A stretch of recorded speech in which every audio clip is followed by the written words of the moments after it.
पति ने अपनी नई विवाहिता पत्नी से कहा, डार्लिंग मैं तुम्हारी हर खिदमत के लिए खुशी खुशी तैयार हूँ। नई विवाहिता पत्नी तपाक से पति से बोली, ठीक है, शुरुआत तुम्हारी चेक बुक से होगी। सुनकर पति को लगा गहरा झटका।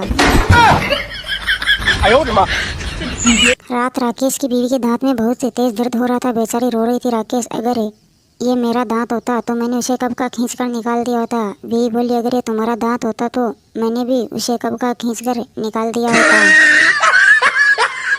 महिला पंडित जी के पास गई और पंडित जी से बोली, बताइए पंडित जी, घर की सुख शांति के लिए कौन सा व्रत रखो। पंडित जी ने उस महिला से कहा, बेटा घर की सुख शांति के लिए तुम मौन व्रत रखो। सुनकर महिला की उड़ी खिल्ली।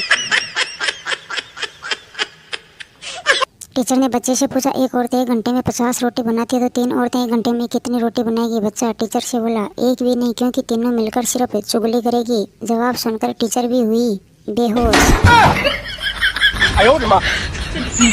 अध्यापक ने छात्र से कहा, तुम बड़े मूर्ख हो बालक, मैं तुम्हारी उम्र से अच्छी तरह किताब पढ़ लेता था। छात्र ने अध्यापक से कहा, श्रीमान आपको अच्छा मास्टर मिल गया होगा। छात्र की बात सुनकर अध्यापक तुरंत हुआ शॉक्ड। टीचर ने छात्रों से सवाल पूछा, चींटियों के कौन कौन से लाभ बताओ। एक छात्र ने टीचर को इस सवाल का जवाब दिया, सर चींटियां हमें बताती हैं कि घर में मिठाई कहाँ छिपा रखी है। जवाब सुनकर टीचर के भी तोते उड़ गए। इतिहास की टीचर ने पप्पू को खड़ा किया और सवाल पूछा। टीचर बोले, बताओ गंगा कहाँ से निकलती है और कहाँ जाके मिलती है। पप्पू, मैडम गंगा स्कूल के बहाने घर से निकलती है और मंदिर के पीछे मुकेश से जाकर मिलती हैं।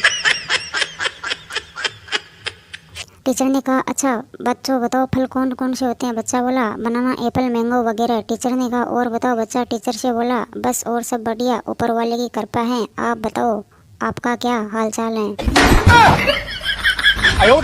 माँ अपने बेटे से कहते हैं, बेटा सो जा वरना गब्बर आ जाएगा। बेटा अपनी माँ से कहता है, माँ मुझे चॉकलेट दो वरना मैं पापा से कह दूंगा कि मेरे सोने के बाद रोज गब्बर आता है। बेटे की बात सुनकर माँ के उड़ गए होश।